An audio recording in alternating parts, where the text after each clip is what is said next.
G'day, it's Phil from 15 Minute Guitar Practice, and today I have a question for you, and for me really, and that question is, why is alternate picking our default position?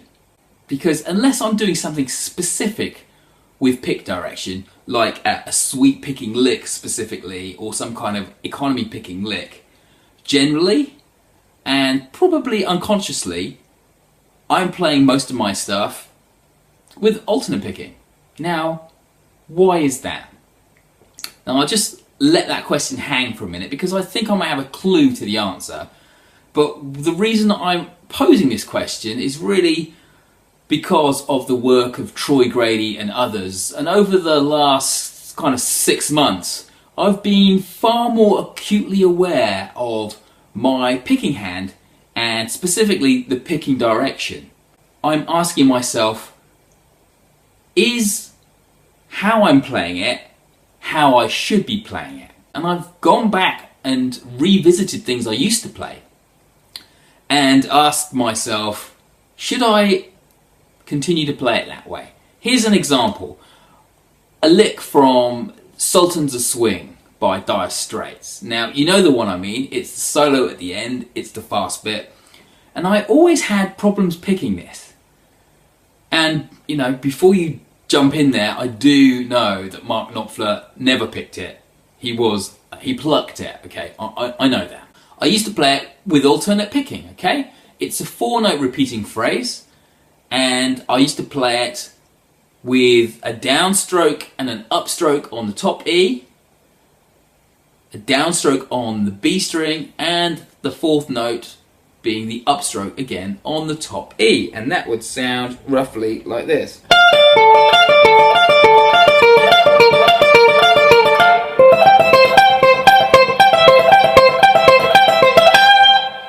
Now, if you watch my picking hand, you can see how much it's doing, how much work it's doing. Now, let's take a close-up and you can see.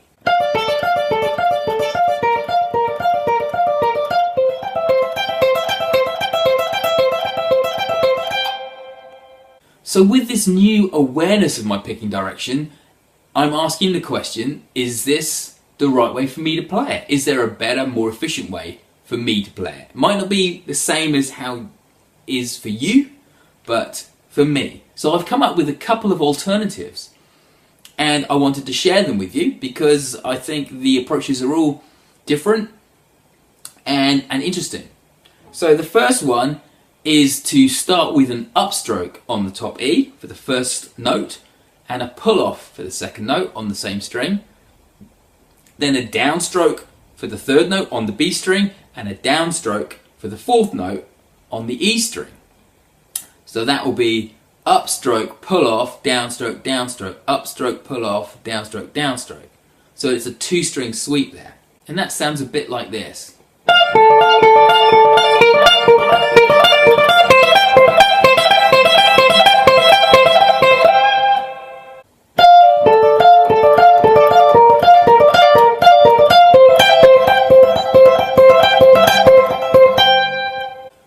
So I've just shifted the picking direction, and for me that feels a lot more natural, although I haven't practiced it enough to really super nail it. But that's been an interesting thing for me, that it feels easier to play and it feels less stressful when I know that part of the song is coming up. But one of the things I didn't used to like about when I played it originally was because of the second note and the third note, are on parallel strings at the same fret. I used to bar it with the first finger, and I didn't like the way those two notes seemed to run into each other. I couldn't play it well enough to get that separation to a degree that I really liked. So I used to add a bit of right hand palm muting, so it would be that kind of thing.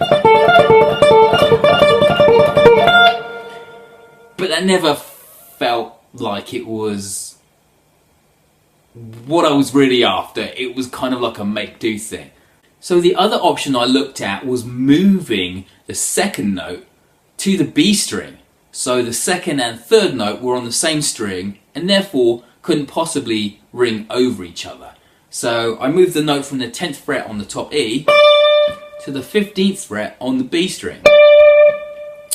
So the 4-note phrase was actually 1 note on the top E string with an upstroke, and then 3 notes on the B string with down, up, down. So I've got this.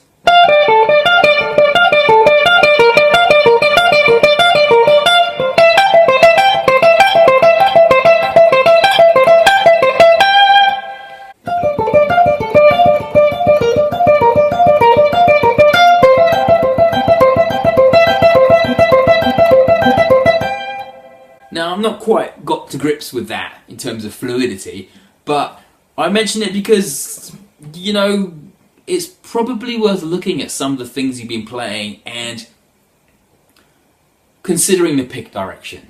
And I did mention earlier on in the piece that I had an inkling about why alternate picking is our default kind of position on picking. And I think it's because when we learn or when we're taught, or what we want to focus on primarily in the first instance is the fretting hand, because we need to get the motion of the fretting hand, and whether you're making a chord or you're doing some solo or scalar work, you want to make sure that left hand, or rather your fretting hand, because you may not be a right-handed player, you want to make sure you're hitting the right places, the right frets in the right order, and all of that kind of stuff. So maybe alternate picking is just a way of you just not worrying about the picking hand for that particular moment. Not moment, but for the time being, until you get the fretting hand down.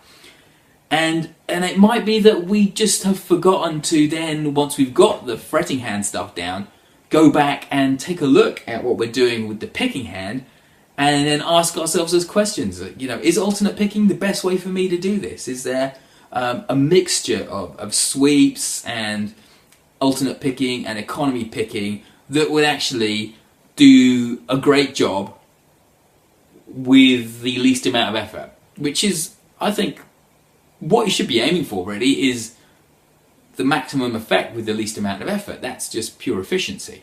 So that's all I wanted to say. Although it's been a bit of a long-winded example, I thought it was important to kind of give you a real example and get yourself to question. Next time you pick up a guitar and you're going to play some licks or learn a song, just have a think about whether the pick direction that is tabbed or on the video, or you've watched whoever it is play, is that the right one for you?